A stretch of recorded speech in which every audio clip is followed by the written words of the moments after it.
Ating pong pag-usapan, bigyan ng analysis at opinion itong si Vice President and Secretary Sara Duterte.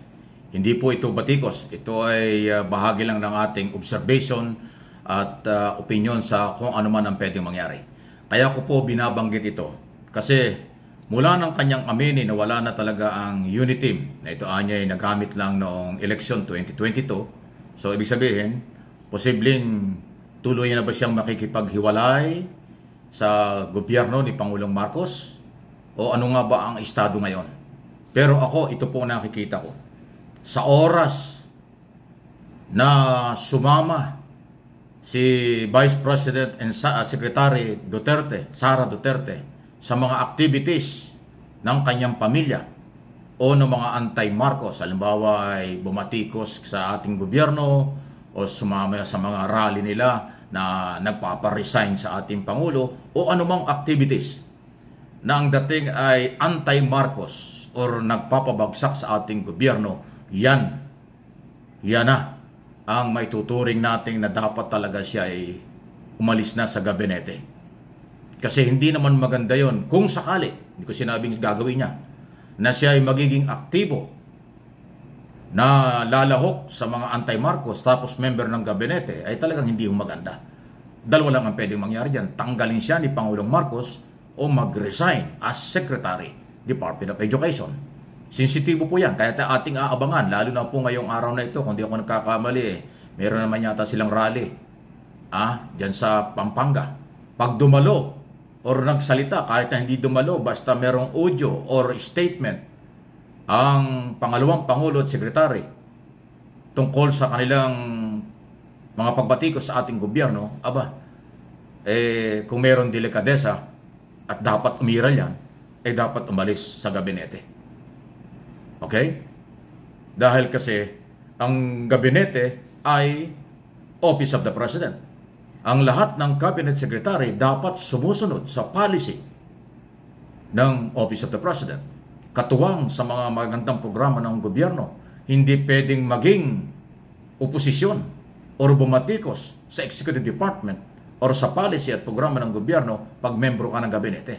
Bago ka bumatikos sa gobyerno, kung sino man, hindi lang si Vice President, kung sino man ang mga gabinete, bago ka bumanat sa gobyerno, mag-resign ka muna. Kasi napaka-unprofessional kapag bumabatikos ka sa gobyerno tapos membro ka ng gabinete. Diba? Ngayon kung mag-resign sa cabinet position ang kahit na sino sa kanila, karapatan nila yun kung saan sila pupunta. Yun. Pero hindi maganda kung membro ng gabinete, member ng kasalukuyang gobyerno, tapos ang galawan at magiging pahayag against President Marcos, against Chief Executive, Commander-in-Chief ng AFP, ay hindi maganda yan. So yan po, para lang sa inyong kaalaman, yan po yung aking opinion at interpretation dyan.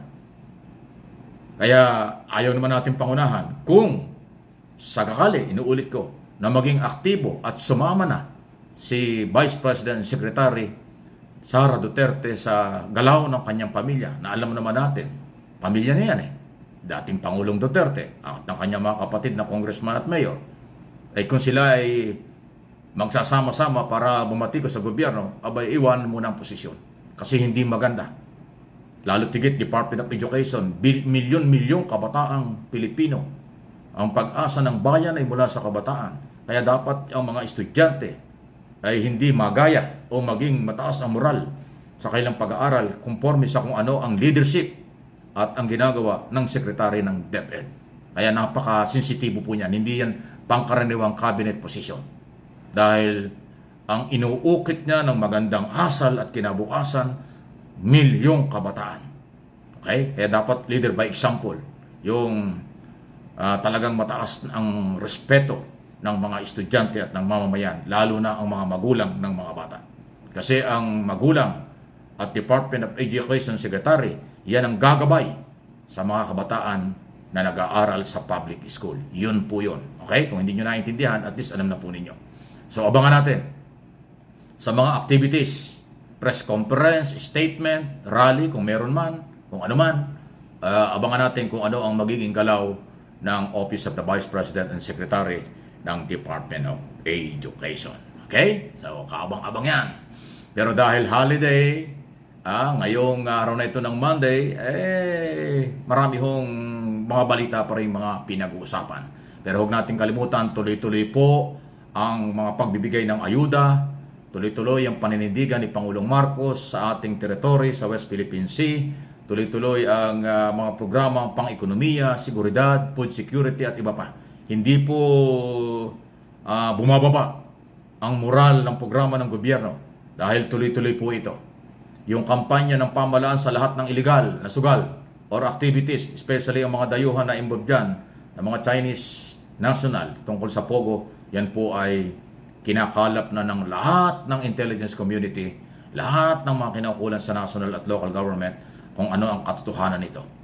At ako'y naniniwala nga po, dahil sa naglabas sa mga pangyayari, dapat isara na, hulihin, kasuhan, bago i-deport ang mga dayuhan o fake Pilipino. Uy, meron pang isang bagong balita. Nako, si Mayor Alice Goo, naloko na. Non-bailable offense, non-bailable po ang mga kasong ipapile sa kanya. Makukulong pa siya. Suspendido siya ng 6 months at pag naipile po mga kaso tungkol sa mga illegal activities sa Banban Tarlac, non-bailable po.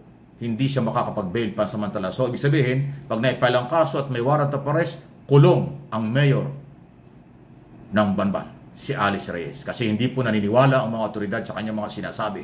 Mas malakas ang paniniwala at ebidensya ng pamahalaan na siya ay merong illegal activities diyan sa Banban Tarlac. Ay mayor po siya. Mabigat po yun. Pag ikaw ay government official, elected, appointed, o career, o lalo na, ano man ang posisyon mo, pag na-involve ka sa illegal activities, kasong kriminal at mabibigat na kaso. Balita ko nga po, non-bailable offense, non-bailable ang mga kaso. Ibig sabihin, makukulong ka agad siya habang tinatraya, linilitis ang mga kaso. Kasi po, walang naniniwala sa kanya kung ano man ang kanyang pinagsasabi. Dahil pati kanyang mga staff at iba pa, wala talaga. Hindi siya lehitimong Pilipino. Yan ang lumalabas ngayon. Okay?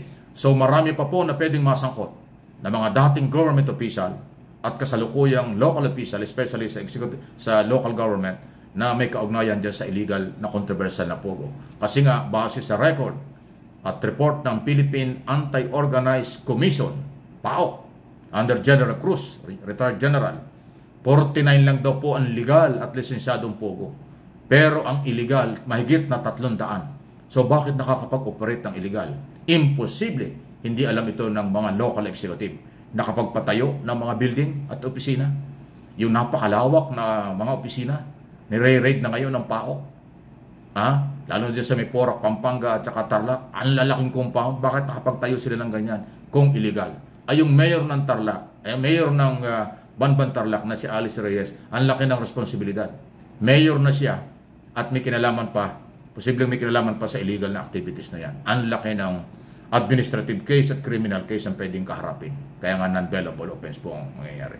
So good luck sa PAOK at intelligence community na continuous ang paghahanap ng mga ebidensya, magpapatunay. Kahit ng mga dating opisyal.